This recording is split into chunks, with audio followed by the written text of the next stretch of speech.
Tere, mina olen Kristjan Krips ja tänase loengu teemaks on valimiste privaatsus ja mõjutuskindlus.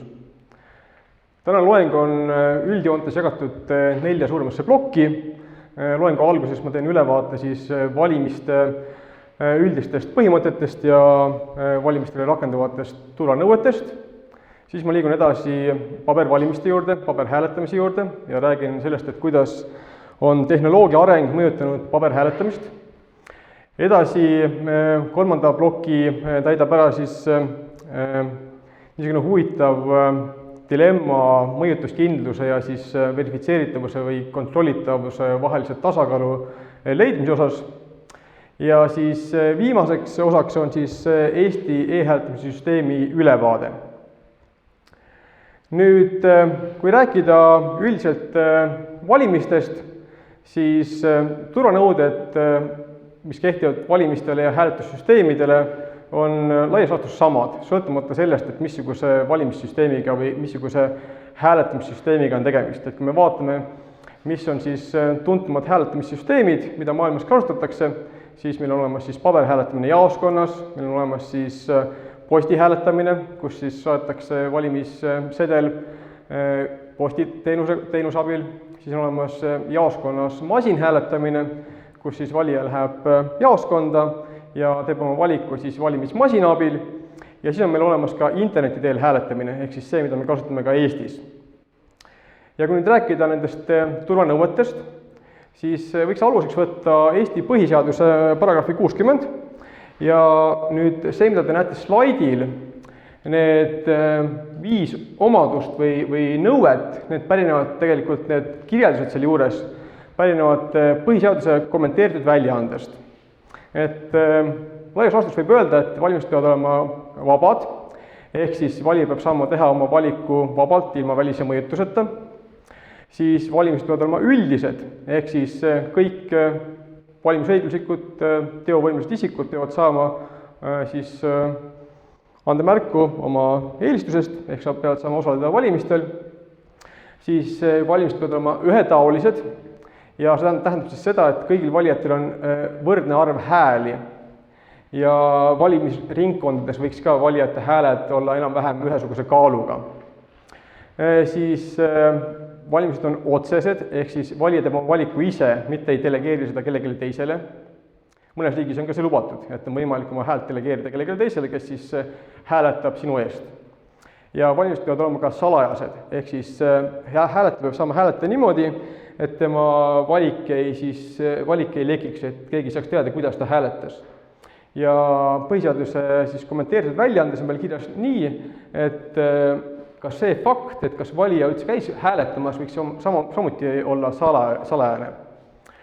Nüüd, kui mõelda, mida need omadused tähendavad, siis miks meil on vaja üldse valimiste salajasust? Et see põhjus seisneb selles, et meil on vaja tagada see võimalus inimesel või valijal vabalt valimistel osaleda. Ehk salajasuse nõue tuleneb sellest, et valija peab saama oma tahet vabalt väljendada. Kui valimised ei oleks salajased, siis oleks võimalik valijat mõjutada, näiteks hääli osta või mingil muud viisil mõjutada ja siis valijal ei oleks võimalik vabalt oma tahet väljendada. See on peamine põhjus, miks valimised on salajased. Kust kohast üldse see valimise salajasus pärit on? Et kui me vaatame ajalugu, vaatame, mis toimus 19. sajandi alguses üle maailma, riikides, kus oli võimalik demokraatlikult hääletada, siis valimise salajasus ei olnud üldse niisugune üldlevinud nõue. Et valimise salajasus nõue tekkis tegelikult alles 19. sajandi keskel Austraalias. Enne seda oli täiesti tavaline, et valijad läksid hääletama, neile anti valimissedelit kandidaatide poolt. Kandidaadid võitsid anda eri värvisedeleid näiteks, et üks kandidaat andis näiteks valge sedeli, teine andis kollassedeli või mingit muud värvisedeli ja siis, kui läksid hääletama, siis oli kohe näha avalikult, et kelle poolt sa hääletad. Samamoodi võis kandidaat ise kirjutada sinna sedeli peale oma teksti ehk siis kandidaadid tegid sedelid, jaotasid need laiali ja mis sellega kaasnes see, et päris paljudes valimisringkondades lihtsalt hääletustulemus osteti ära. Et kui lugeda seda, mis toimus Suurbritannias või New Yorgis 19. sajandi alguses, siis häälte ostmine oli ikka väga massiline. Et lihtsalt see probleem muutus nii suureks, et kuidagi oli vaja sellele siis vastu hakata. Ja lahendus leiti siis 19. sajandi keskel Austraalias, kus siis pakuti välja niisugune süsteem, mida me praegu teame Austraalia valimissedeli nime all või Australian Balloti nime all. Ja seal on siis 4 peamist nõuet või omadust sellel Austraalia sedelil. Üks nõu on siis see, et sedelit nüüd trükib valimiste korraldaja, mitte kandidaat.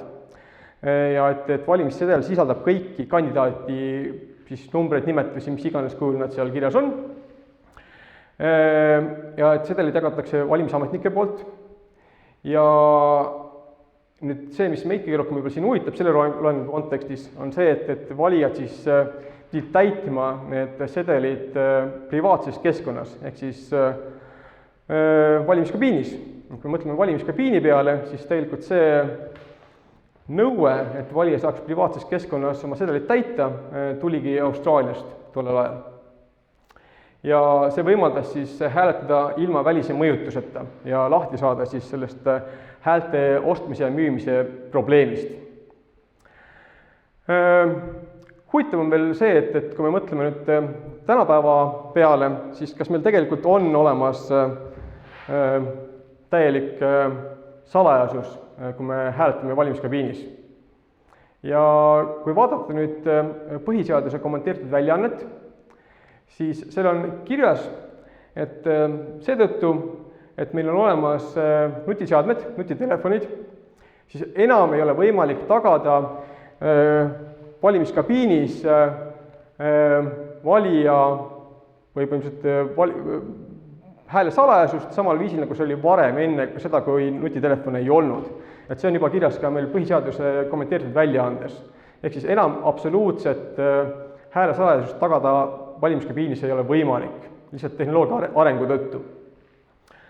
Ja mida siis valija teha saab? Vali saab võtta telefoni või mingisuguse teistsuguse seadme, millel on küljes kaamera, valimiskabiini, siis teha sedelist pildi, põhimõtteliselt on võimalik ka seda sedeli täitmist filmida või isegi otseülekande üle interneti.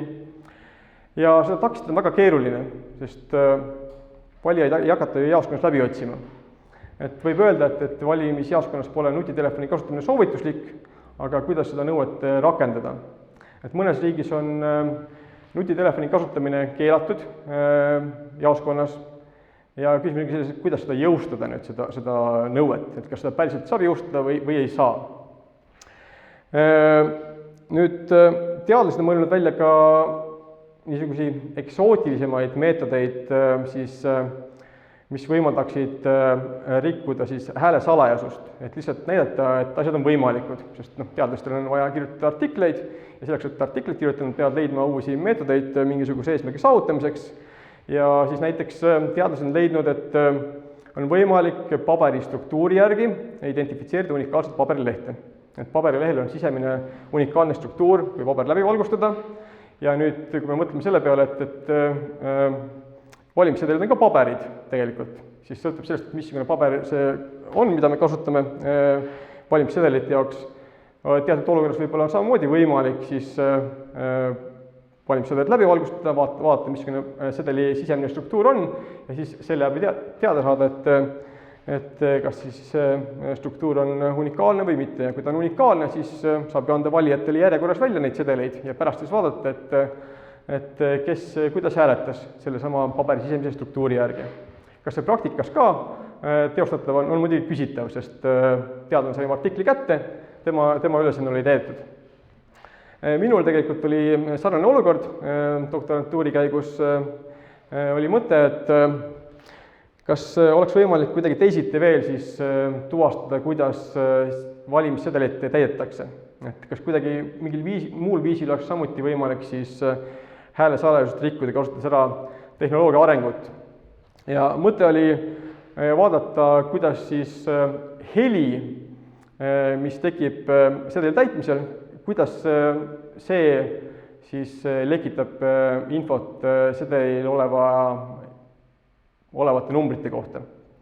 Eestis ja Soomes on meil kasutusel niisugused valimissedelid, kus me kirjutame sedelile kandidaadi numbri. Et see on pigem haruldane, et mujal maailmas on üldiselt valimissedelid keerukamad, kus on palju erinevaid parteisid, palju erinevaid kandidaate, aga Eestis ja Soomes on niisugune lihtne valimissedel, kus iseenesest tuleb ainult kirjutada näiteks 3 numbrit siia. Ja nüüd küsimus ongi selles, et kas on võimalik näiteks pannes mikrofoni laua alla, et kas on võimalik laua vibratsiooni mõõta ja siis selle põhjal tuvastada, et mis sedeli peale kirjutati. Ja selgus, et see on täiesti võimalik, muidugi laboritingimustes, et päris jaoskonnas ilmselt on müra ja kõik muu, aga laboritingimustes on see võimalik. Ehk siis siin joonisel näete siis 10 spektrogrammi, mis kujutavad siis numbreid 0–9, et kõige üleval on siis spektrogramm, mis kujutab 0 ja kõige all on siis spektrogramm, mis kujutab number 9 kirjutamist. Ja X-teljel te näete siis aja liikumist. Et hea näide siin on altpoolt 3. pilt, kus on näha number 7. Et te näete, et see 3. osa siin pildi peal on see kriips, mis tuleb siis number 7 peale. Kui täpne see oli, kuskil 60% oli täpsus, et ühe numbri tuvastamine. Mitte väga täpne, aga sai ennustada, et mis kirjutati. Järgmine küsimus oli selles, et mis saab niisuguse valimissedeli puhul, mis on kasutusel näiteks Hollandis.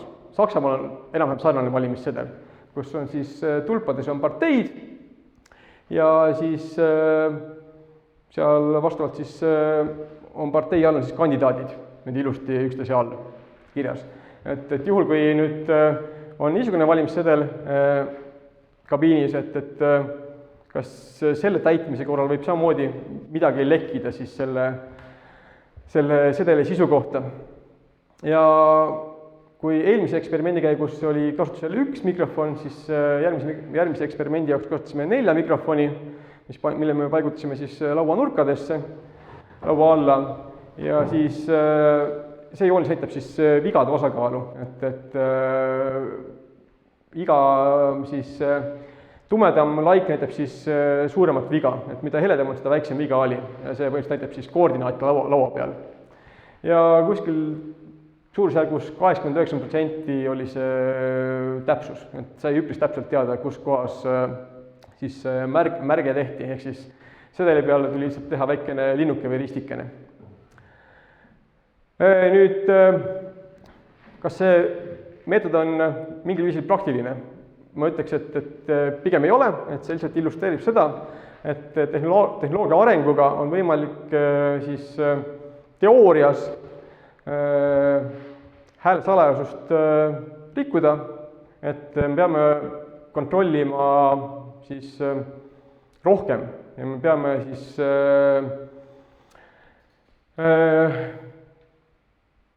kuidagi aktsepteerima seda, et valimisjaoskonnas enam ei saa absoluutset salajasust tagada.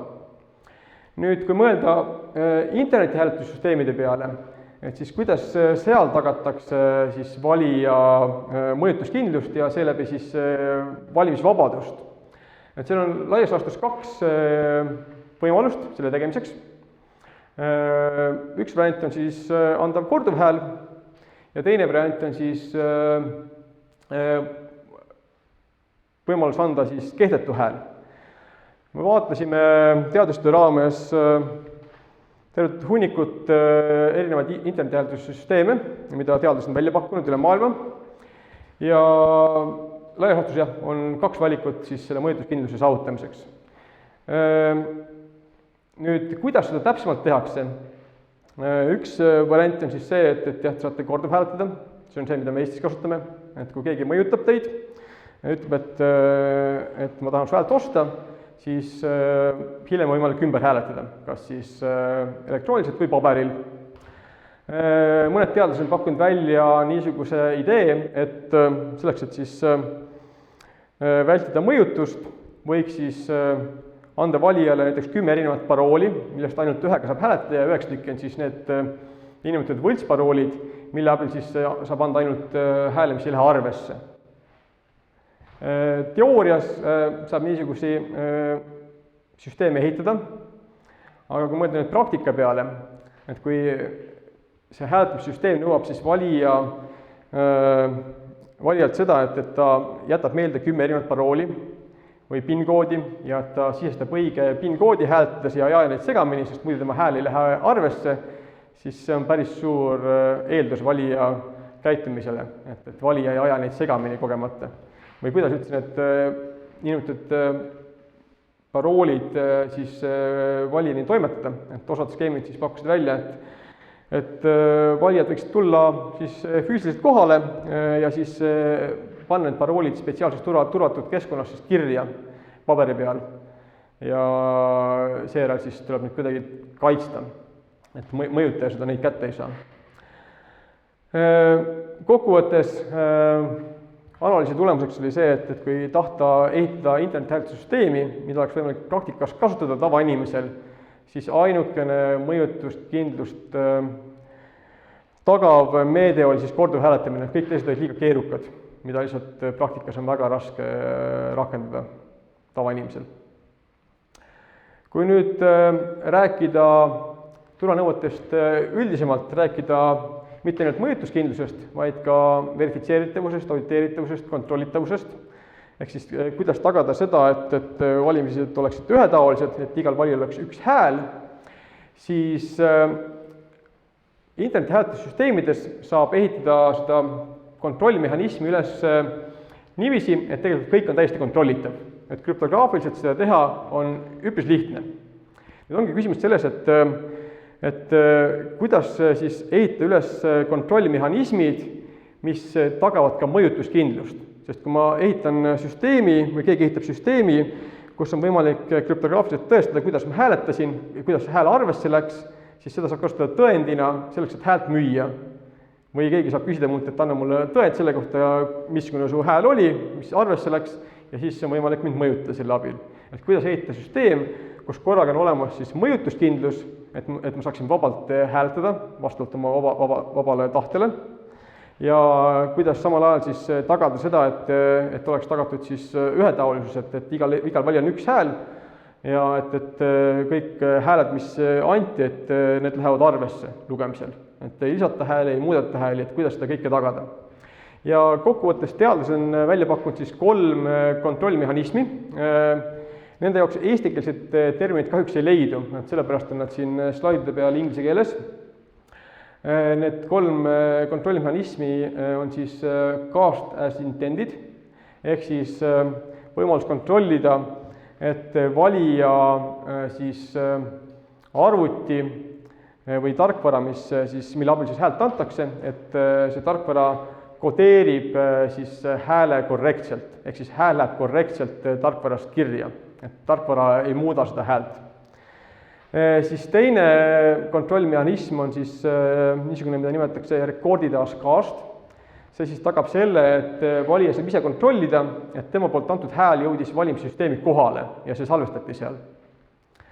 Ja kolmas siis kontrollmehhanism on siis tallied as recorded, ehk siis on võimalik kontrollida, et kõik hääled, mis valimissüsteemi jõudsid ja seal salvestati, et need loeti ka korrektselt kokku. Siis, kui ma jõuan Eesti internethääletussüsteemi juurde, siis ma räägin, kuidas Eesti internethääletussüsteem üldjoontes toimib ja kuidas Eestis need 3 põhimõtet on tagatud või kuidas need 3 kontrollmehhanismi on üles tehtud Eesti e-hääletamise süsteemis.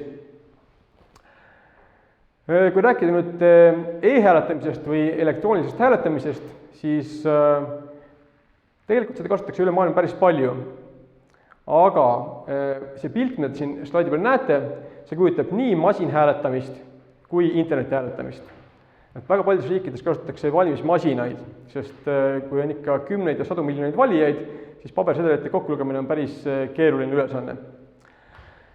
Interneti hääletamine on vähem levinud, internethääletamist on kasutatud näiteks Austraalias, Kanadas, Norras, Prantsusmaal, Šveitsis, Eestis. Et praegu lisaks Eestile kasutab Euroopas interneti hääletamist Prantsusmaa ja Šveits. Prantsusmaal näiteks on võimalik välismaal elavatel kodanikel hääletada üle interneti, kasutades Prantsusmaa interneti hääletamissüsteemi. Ja tegelikult on Kanadas ka päris levinud interneti hääletamine, aga ainult kohalikel valimistel. Nüüd, kui vaadata Eesti interneti hääletamissüsteemi ajalugu, siis see algas tegelikult kõik umbes 25 aastat tagasi. Et esimesed analüüsidokumendid koostati aastal 2001, mis kirjeldasid siis interneti hääletamissüsteemi loomise võimalikkust. Võeti vastu vajalikud seadused, et üldse oleks võimalik interneti kaudu hääletada. Ja 2003 algatas siis Vabariigi Valimiskomisjon siis interneti hääletamise projekti ja esimest korda sai interneti teel hääletada aastal 2005 kohalike omavalitsuste valimistel. Enam-vähem sarnane süsteem oli kasutusel kuni aastani 2011 ja aastal 2013 toimus esimene suurem muudatus Eesti interneti hääletamise süsteemis. Et siis lisandus hääle verifitseerimise võimalus.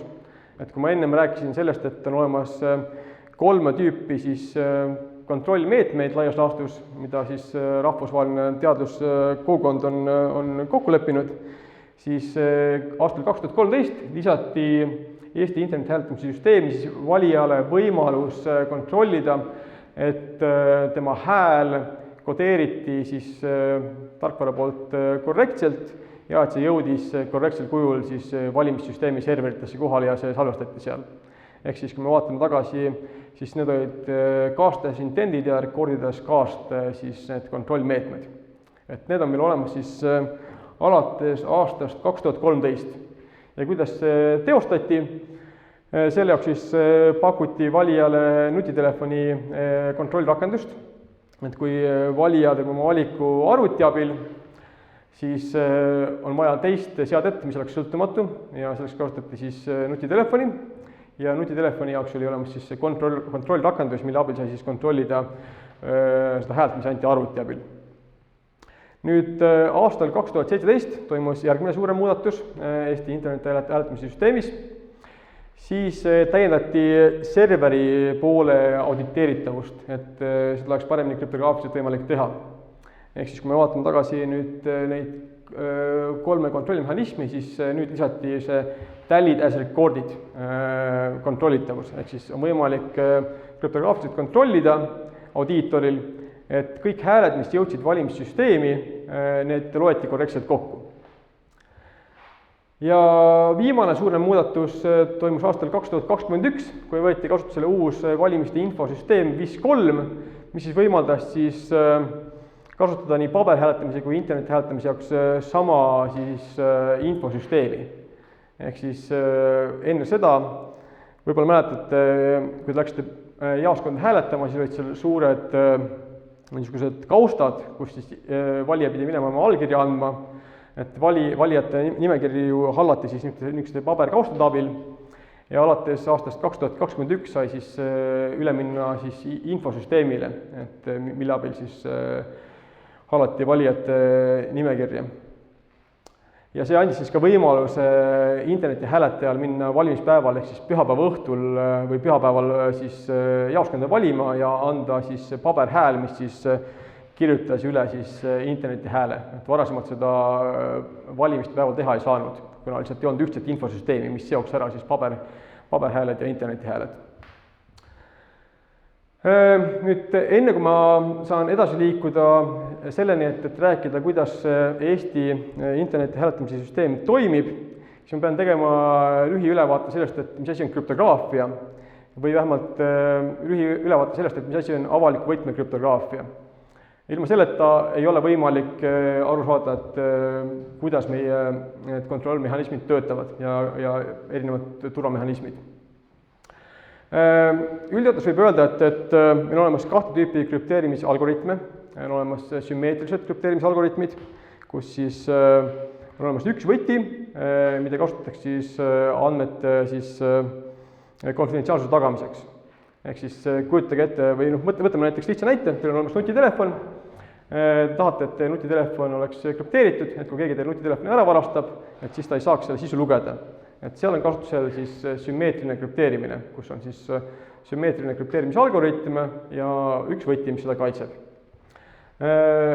Nüüd sümmeetrilise krüpteerimisega saab kaitsta enda seadmes olevaid andmeid. Aga kui te tahate nüüd kaitsta andmeid, mida tuleb vahetada mitme osapoole vahel, siis tekib probleem, et kuidas edastada võtit.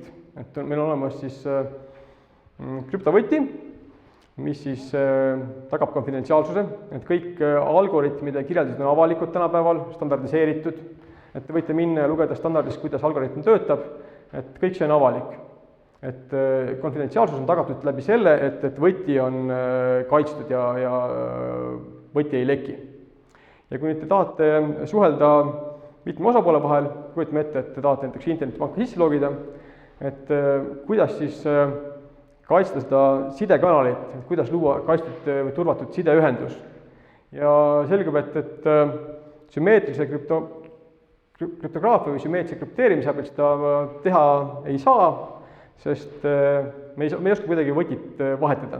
Sest selleks on vaja turvalist sidekanalit ja kui meil turvalist sidekanalit ei ole, siis seda lihtsalt teha ei saa. Lahenduseks on avaliku võtme krüptograafia, mis mõeldi välja umbes 50 aastat tagasi. Ja see toimib nüüd niimoodi, et meil ei ole mitte üks võti, vaid meil on olemas tegelikult kaks võtit. Et meil on korraga genereeritud avalik võti ja privaatvõti.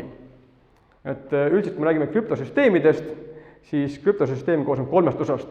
Võtme genereerimise algoritm, krüpteerimise algoritm, ehk siis millega saab salastada, on ju kaitsta andmete konfidentsiaalsust. Ja siis meil on olemas dekrüpteerimise algoritm, millega saab siis andmed, mis on krüpteeritud, uuesti avada, ehk siis viia tagasi endisele kujule, kasutades loomulikult siis vastavat võtit. Nüüd avalik võtme krüptograafias, avalik võti on avalik, et selle võib vabalt internet üles riputada ja avalikku võtit kasutatakse siis selleks, et kellelegi midagi krüpteerida. Et avaliku võtme krüptograafias võtmepaarid on isikustatud. Kõigil teil on olemas võtmepaarid, teil on olemas oma võtmepaarid ID-kaardi kiibi sees, Smart-ID võtmepaarid, mobiil-ID võtmepaarid. Avalik võti on siis, kui tahate mulle saata krüpteeritud sõnumit, te peate teadma minu avalikku võtit ja siis minu avalik võtme peal te saate krüpteerida, siis luua krüptogrammi ja siis saata selle mulle ja ainult mina oman vastavat privaatvõtit, näiteks oma ID-kaardi peal ja ainult mina saan siis selle lahti teha. Ehk siis avalik võtit kasutatakse selleks, et krüpteerida ja privaatvõtit siis selleks, et dekrüpteerida, ehk siis avada see krüptogramm. Ma arvan, et see on esialgu piisav ülevaade selleks, et aru saada, kuidas avaliku võtme krüptograafia toimib väga üldjoontes. Nüüd, kui rääkida Eesti interneti hääletamisest, siis Eesti interneti hääletamise süsteemis on kasutusel väga mitut sorti krüptograafiat. Me kasutame avaliku võtme krüptograafiat selleks, et siis häälte konfidentsiaalsust või häälte salajasust kaitsta. Selleks on kasutusel Elgamal krüptosüsteem. Nüüd selleks, et tagada häälte terviklust, et hääli ei saaks muuta ja et ainult hääleõiguslikud isikud saaksid hääletada, siis selleks on kasutusel digiallkirjastamine, mis on tegelikult samuti kasutab avaliku võtme krüptograafiat. Et selleks, et anda oma hääl, on vaja siis see hääl digiallkirjastada, kas siis ID-kaardiga, mobiil-ID-ga või Smart-ID-ga. Ehk siis hääle terviklus on tagatud digiallkirja abil.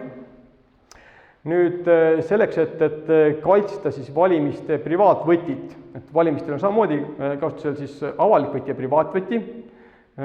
Avalik võti tehakse avalikuks, selle abil saab siis hääle krüpteerida ja privaatvõti on siis see, mille abil saab siis hääled avada valimispäeva lõpus ja siis pärast seda hääled kokku lugeda. Nüüd häälte avamise või selle privaatvõtme kaitsmist kasutatakse niisugust asja nagu läbi krüptosüsteem. Ehk siis võetakse see privaatvõti, valimiste privaatvõti ja jagatakse see 9 tükiks või osakuks. Niimoodi, et selleks, et seda privaatvõtit taastada, on vaja vähemalt 5 osakut 9. Ja need osakud jagatakse laiali siis usaldusisikutele, näiteks Vabariigi Valimiskomisjoni liikmed on ju, keda näete, kes on siis näiteks riigikohtunikud ja see nimekiri on avalik, et kes moodustab Vabariigi Valimiskomisjoni. Ehk siis seal on 9 liiget, need võtmed pannakse kiipkaartide peale ja siis nemad peavad siis neid võtmeosakuid kaitsma. Ja selleks, et siis hääli oleks kokku lugeda pärast valimiste lõppu, pärast hääletamisperioodi lõppu, siis 5 tükki peavad oma siis võtmeosakud siis sinna häältelugemise arvutisse sisestama, et saaks privaatvõtme taastada. Nüüd lisaks sellele on kasutusel Eesti interneti hääletamissüsteemis niisugune asi nagu Mixnet. Mixnet on niisugune krüptograafiline süsteem, mis võimaldab siis hääli anonüümiseerida, ehk siis võimaldab krüpteeritud hääled, kus pole enam digiallkirja küljes, võimaldab need ära segada ja rekrüpteerida, niimoodi, et hääle sisu ei muutu, aga krüptogramm muutub, ehk siis, et ei oleks võimalik enam avatud hääle ehk siis dekrüpteeritud häält kokku viia siis häälega, mille küljes oli digiallkiri, et mis oli isikustatud. Et selleks kasutame siis Mixneti ja lisaks on siis kasutusel veel dekrüpteerimistõestused, mis aitavad siis tagada seda, et see häälte kokkulugemise arvuti käitub korrektselt. Et ma kohe, kui ma jõuan siis süsteemi kirjelduse juurde, siis ma käin samm-sammult kõik need sammud läbi, kõik need etapid läbi ja räägin, et mis siin taustal toimub. Et see on üldpilt, mis näitab siis seda, mida teeb valija. Et vasakul pool on näha siis valija tegevus siin ja siin allpool on näha siis see tegevus, mis toimub pärast seda, kui hääletamisperiood on läbi ja hääl hakatakse töötlema.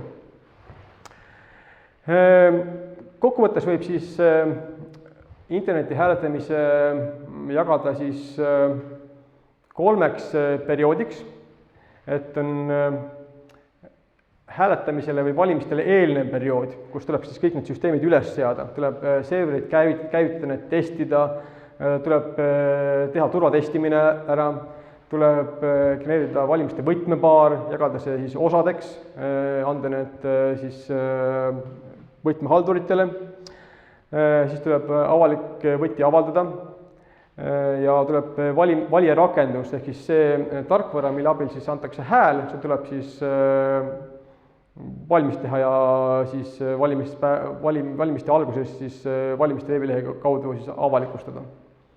Ja tegelikult valimiste avalik võti on juba valijarakenduse sisse integreeritud, et seda valija ise ei näe, aga tegelikult see on juba sisaldub valijarakenduses. Kui te nüüd tahate hakata interneti hääletust kasutama või tahate hääletada enda arvutist, siis kõigepealt tuleb minna valimiste veebilehele, leida sealt siis valijarakenduse allalaadimiskoht ja valijarakendus alla laadida. Seejärel tuleks kontrollida, et tegemist on korrektse rakendusega, et kontrollida, et see on õigesti digiallkirjastatud, et selle on välja andnud siis valimiste korraldaja. Ja kui te olete veendunud, et tegemist on autentse valijarakendusega, siis see tööle panna. Ja kui te panete selle tööle, siis te näete umbes niisugust vaadet või akent, kui siis öeldakse, et te saate hakata hääletama, et kõigepealt on vaja teile ennast tuvastada. Ja selleks siis saab kasutada siis vastavalt siis kas ID-kaarti, mobiil-ID-d või smart-ID-d. Kui te olete ennast tuvastanud, siis kuvatakse valijale kandidaatide nimekiri ja valija saab teha oma valiku nimekirjas. Seejärel öeldakse, et valija saab oma valiku kinnitada ja anda digiallkirja selle kinnitamiseks. Nüüd, mis toimub taustal selle valijarakenduse sees, et sel ajal, kui te hakkate, või enne kui te hakkate digiallkirja andma, enne seda hetke teie valik siis krüpteeritakse valimiste avaliku võtme abil niimoodi, et sinna krüptogrammi sisse lisatakse üks juhuslik arv. see on kujutatud siin R-iga, et kui me vaatame siin seda joonist, siis enc tähistab krüpteerimist, ehk encryption inglise keeles, krüpteerimine. CV on siis kandidaadi number, kelle poolt hääletatakse, ja R on siis juhuslik arv, mida kasutatakse siis krüpteerimisel. Kui te mõtlete, et miks on vaja juhuslikku arvu, siis põhjus on väga lihtne. Juhul, kui krüpteerimine oleks deterministlik, kui te saaksite sama kandidaadi numbri krüpteerimise samasuguse krüptogrammi, siis see lekitaks infot. Ehk siis, kui mitu inimest krüpteeriks sama kandidaadi numbrit ja tulemus oleks sama, siis oleks ju teada, et kaks inimest hääletasid samamoodi. Seda me ei taha saada. Me tahame, et ikkagi valimised oleksid salajased, et valik ei lekiks ja seetõttu on vaja tagada, et krüpteerimine oleks mitte deterministlik. Ja seesama krüptosüsteem, mida Eestis kasutatakse, Elgamaal juba automaatselt tagab selle, et krüpteerimine on mitte deterministlik. Et kõik krüptogrammid, mis luuakse, siis saavad erineva juhuslikkuse ja isegi kui krüpteerida sama kandidaat mitu korda, siis kõik krüptogrammid näevad välja erinevad, kuigi sisu on sama seal krüptogrammis. Ja nüüd, kui teie hääl on krüpteeritud tarkvara poolt, seda te ise ei näe, aga see toimub seal tarkvara sees, tarkvara kõhus, siis seejärel seesama krüpteeritud hääl digiallkirjastatakse teie siis ID-kaardist, Smart ID või mobiili ID poolt. Ja nüüd see tulemus, milleks on siis digiallkirjastatud krüpteeritud hääl, see siis saadetakse häälte kogumisserverisse, mida siis siin joonisel tähistatakse terminiga kollektor inglise keeles. Aga sellega ei ole see protsess veel lõppenud, et selleks, et teie hääl läheks ilusti, jõuaks süsteemi kohale ja selleks, et tagada, et ei peaks süsteemi usaldama, et ei peaks usaldama seda häälte kogumisserverit, selleks tegelikult veel seesama hääl, mida te sinna süsteemi saadate, see registreeritakse kolmanda välise usaldatud osapoole poolt, kelleks on siis registreerimisteenus, kes ei ole kuidagi seotud valimiste korraldajaga. Et Eestis on selleks sertifitseerimiskeskus, SK ID Solutions, kellel siis saadetakse selle signeeritud ja krüpteeritud hääle räsiväärtus, mis põhimõtteliselt te võite mõelda räsiväärtusest kui sõrmejäljest, et andmete unikaalne sõrmejälg. Et signeeritud ja krüpteeritud hääle räsi saadetakse siis registreerimisteenusele, kes siis salvestab selle ja väljastab siis selle räsi kohta siis ajatempli, ehk siis annab digiallkirja, mis ütleb, et sellel ajahetkel sain mina kätte vastava siis signeeritud ja krüpteeritud hääle sõrmejälje ehk siis räsiväärtuse. Ja ta salvestab selle info ja saadab selle ajatempli tagasi siis koguja teenusele, ehk siis sellele serverile. Ja nüüd see server saadab selle sama ajatempli tagasi teie valija rakendusele. Et see on kõik see, mis toimub taustal, mida te ise ei näe.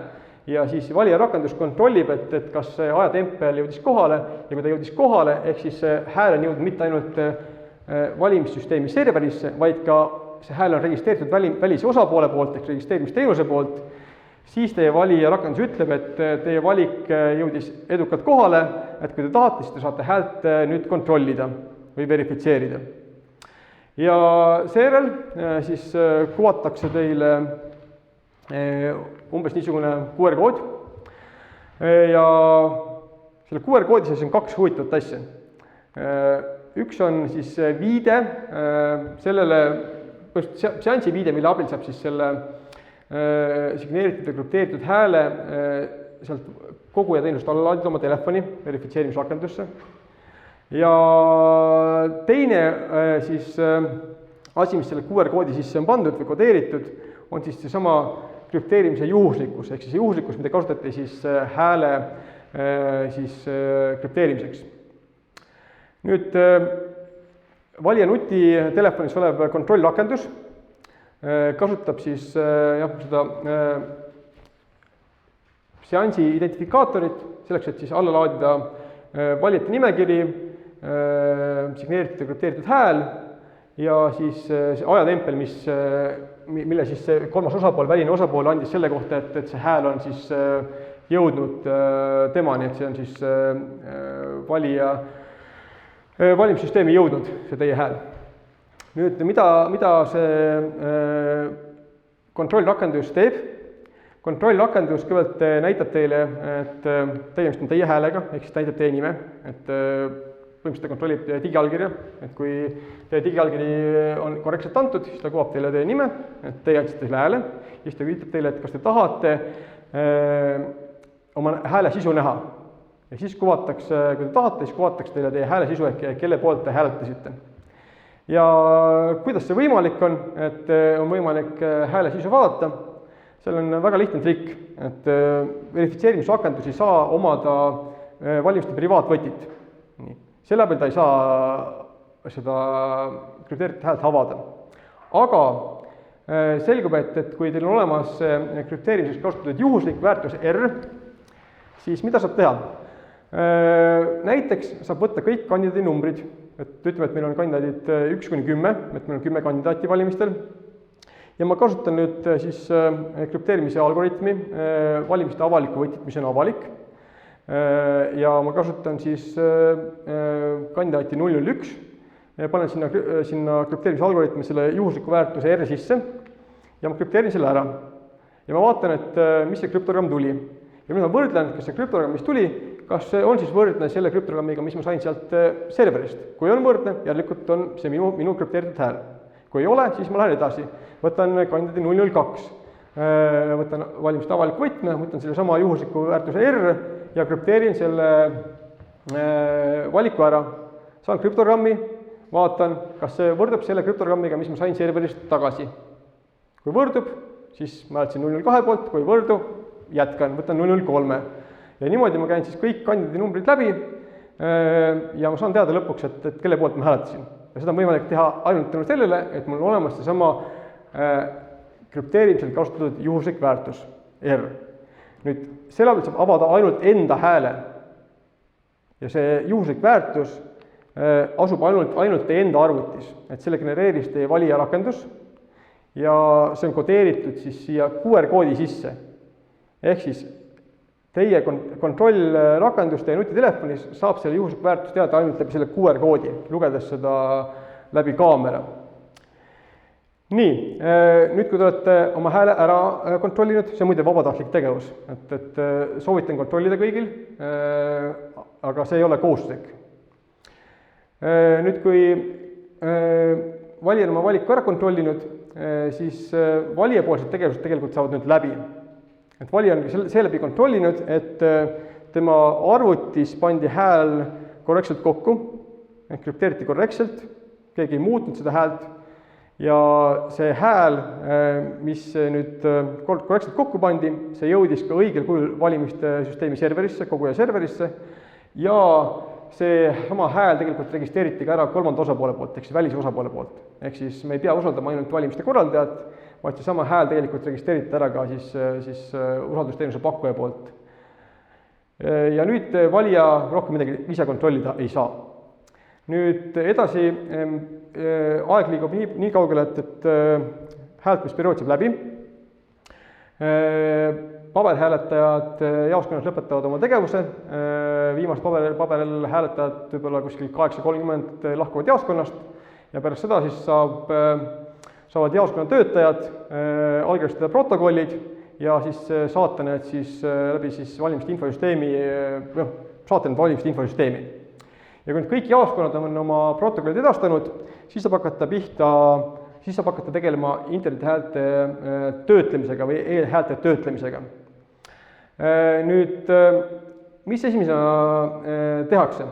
Esimene tehakse see, et kontrollitakse, et kas kõik kogutud hääled, mida me näeme siin vasakul pool, et kõik kogutud hääled, mis tulevad siis koguja serverist siis töötlemisfaasi, et kas kõigi nende häälte kohta leidub siis registreerimistõend, ehk siis väline osapool on kõik need hääled registreerinud ja siin peab olema üks-ühene vastavus, et kõik hääled, mis koguti kokku koguja teenuse poolt, et need ka registreeriti välise usaldusteenuse poolt, et seal peab olema üks-ühene vastavus, ehk siis ei ole võimalik, et mingit hääli on muudetud, eemaldatud, lisatud, sest siis see pilt ei oleks sama.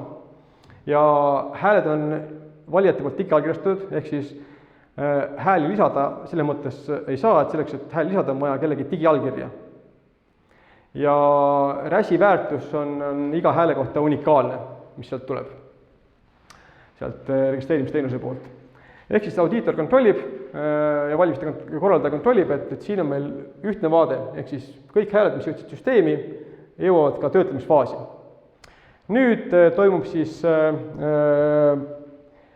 häälte töötlemine, ehk kontrollitakse, et kõik valijad, kes osalesid siis interneti hääletamisel, et nad olid valimisõiguslikud valijad.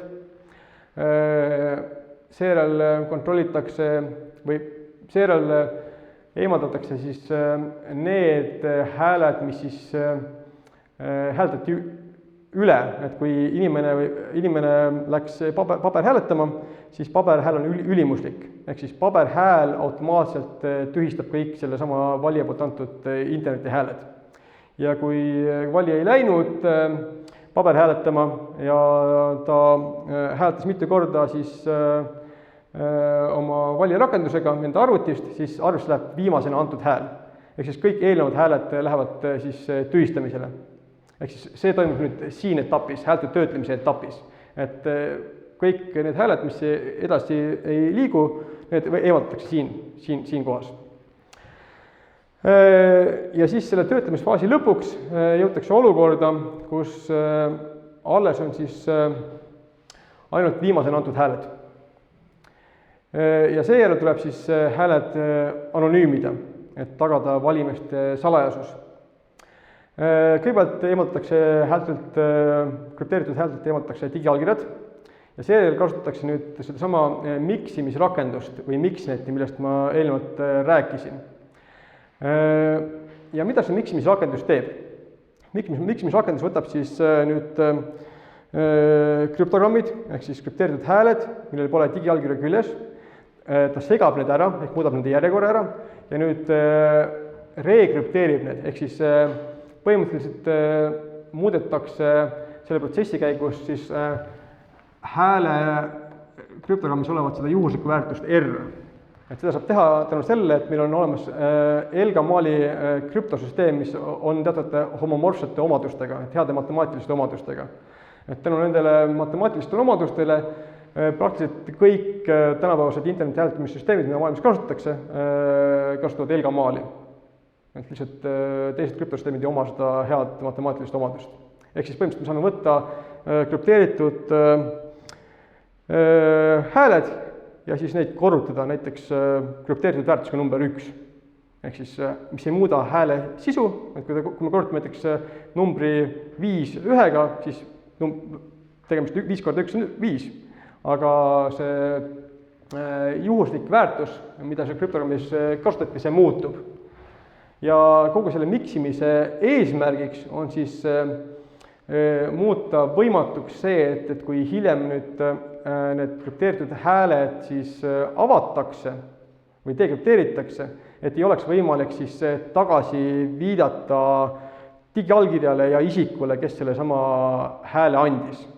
Ehk siis krüptograafiliselt segatakse need hääled ära, et ei oleks võimalik häälte avamisel enam leida üles isikut, kes selle hääle andis. Ja selleks, et usaldada nüüd seda sama miksimisrakendust, annab see miksimisrakendus välja nullteadmustõestuse. Et see on niisugune krüptograafiline tõestus või matemaatiline tõestus, mille abil siis saab kontrollida, et see rakendus käitus korrektselt, et see hääli ei lisanud, ei muutnud, ei eemaldanud ja häälte sisu jäi samaks. Et lihtsalt see krüptogrammi välimus muutus, aga kõik, mis seal sees oli, see jäi samaks.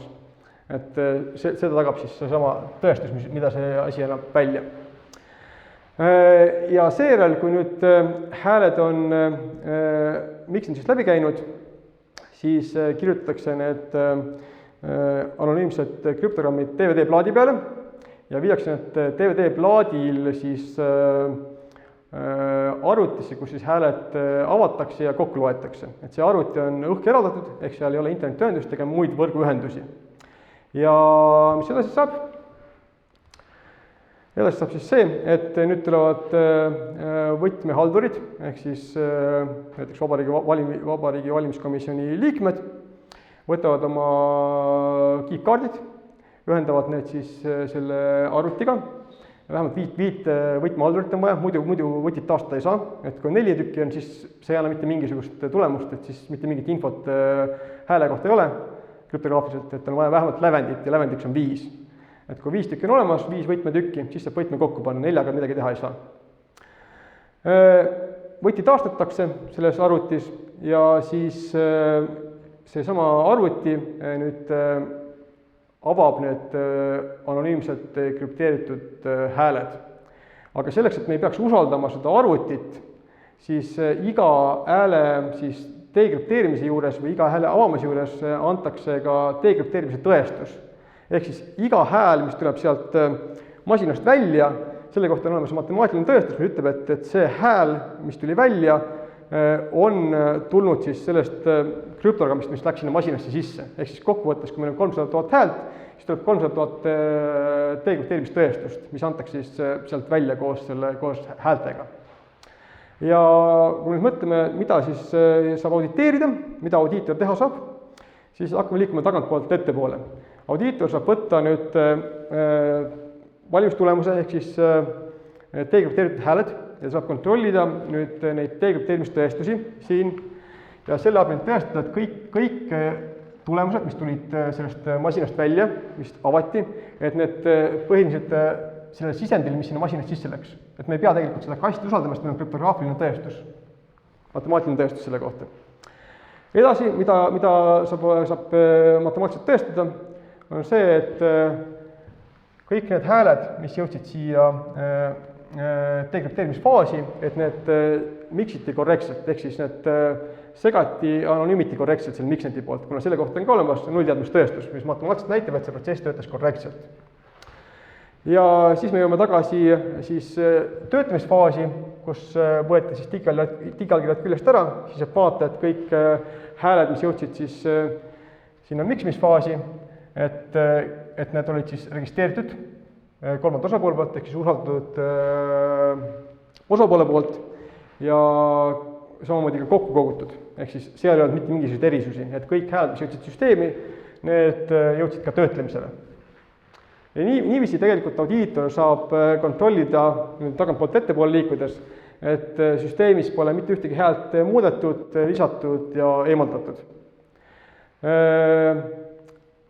Kogu see serveri poole tarkvara lähtekood on avalik, et saab minna GitHubi koodihoidlasse ja vaadata, kuidas töötab häälte töötlemine, kuidas töötab häälte miksimine, kuidas töötab häälte kokkulugemine, kuidas antakse neid miksimistõestusi, kuidas antakse dekrüpteerimistõestusi, et kogu see kood on avalik. Samamoodi on avalik auditeerimisrakendus, ehk siis saab vaadata, kuidas audiitor neid asju kontrollib. Et tegelikult on isegi mitu erinevat auditeerimisrakendust, millega neid tõestusi kontrollida, et on ka ülikoolis näiteks loodud Eestis dubleeriv siis tõestuse kontrollija, et me ei peaks ainult ühte seda kontrollijat kasutama, et on olemas ka teine siis tõestuse kontrollija olemas. Ja niimoodi siis see serveri poole auditeerimine siis käibki. Ehk siis, kui me nüüd usaldame, et audiitor on oma töö korrektselt teinud ja kõik need krüptograafilised tõestused üle vaadanud, siis tegelikult on meil olemas ka seesama tally-dissect-koodid kontrollitavus. Seda nüüd valija ise teha ei saa. Ja miks valija seda ise teha ei saa? Sest muidu lihtsalt valijal ei oleks seda mõjutuskindlust. Ehk me tahame kuidagi tagada selle, et valija ei saaks tõestada, kuidas ta hääletas, sest kui ta seda tõestada saab, siis saab tema häält osta ja saab teda siis sundida hääletama mingil kindlal viisil.